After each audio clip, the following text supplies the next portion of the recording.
Binawi na ng Land Transportation Office ang lisensya ng rider na nakaligtas sa fatal Superman accident sa Marilaki Road sa Tanay, Rizal. Napatunayan kasi na hindi siya karapat-dapat na magmaneho ng sasakyan dahil sa kanya mapanganib na gawain sa pampublikong kalsada. Ayon kay LTO Chief Assistant Secretary Attorney Vigor Mendoza, ginawa ang desisyon batay sa mga nakalap na ebidensya at matapos bigyan ng pagkakataon ng rider na magpaliwanag bilang bahagi ng due process. Batay sa investigasyon ng LTO Calabarzon, napatunayan siya lumabag sa reckless driving at hindi karapat-dapat na magmaneho kaya tuluyan ng binawi ang kanya lisensya.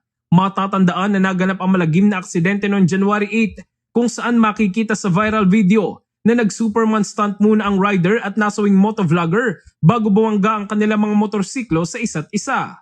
Bukod sa nasawing rider, 6 pantawan na sugatan matapos tamaan ng mga bumangga motorsiklo habang nagpapahinga sa gilid ng kalsada.